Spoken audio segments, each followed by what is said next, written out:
আমরা এই কথাটাকে এভাবে বলি, ডোন্ট ইউ লাইক ইট। একটা নেটিভ স্পিকার এই কথাটাকে এভাবে বলতো, don't you like it.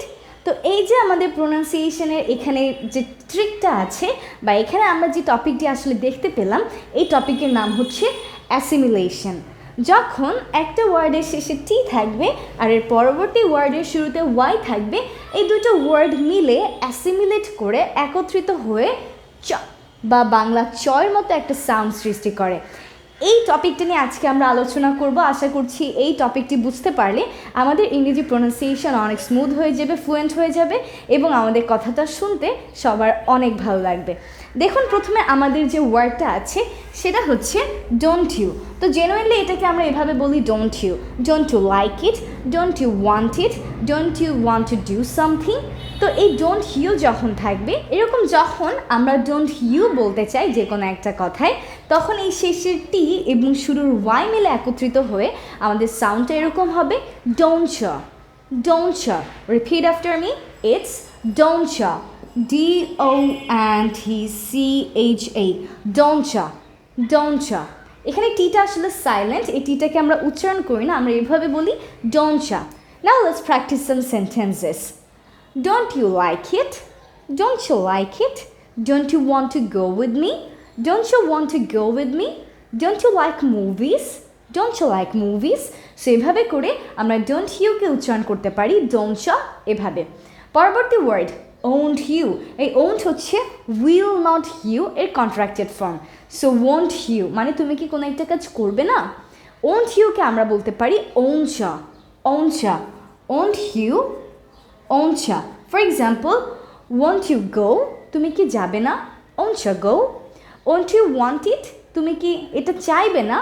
Won't you want it? Won't you play with him? তুমি কি তার সাথে খেলবে না? Won't you play with him? এভাবে করে যে কোনো একটা জায়গায় যদি থাকে won't you বা will not you, সেখানে আমরা বলতে পারি won't you। তারপর আমাদের রয়েছে didn't you।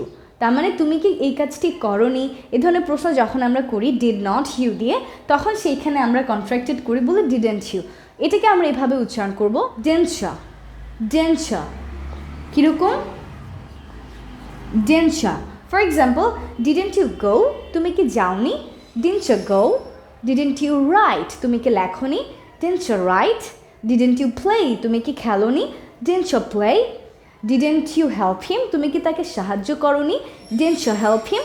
Just like that. তারপর আমাদের এরকমই রয়েছে what are you। এটাকে আমরা বলবো what are। What are you? What are। What are। For example, what are you doing? What you doing? What are you playing? What you playing? What are you writing? What you writing? What are you singing?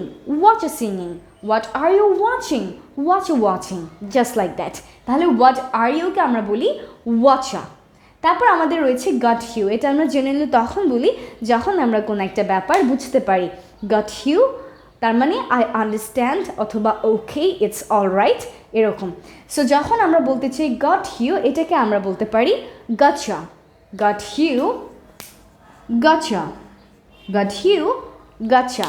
দেন আমাদের রয়েছে bet you, যার মানে বাজি লাগে। আমরা বলি না যে তোমার সাথে আমি বাজি লেগে বলতে পারি I bet you। সো এই bet you, betcha, bet you, betcha।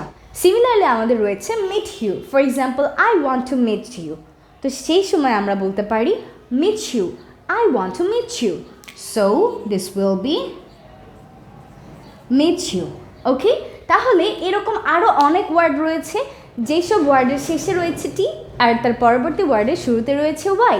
এই সব জায়গায় আমরা এভাবে করে আসলে আমাদের উচ্চারণটা করব। তাতে করে আমাদের প্রোনাউন্সিয়েশন অনেক স্মুথ হয়ে যায়, ফ্লুয়েন্ট হয়ে যায় এবং শুনতেও কিন্তু অনেক ভালো লাগে। So let's have a look at this again and you need to repeat after me. Don't you, don't you. Won't you, won't you.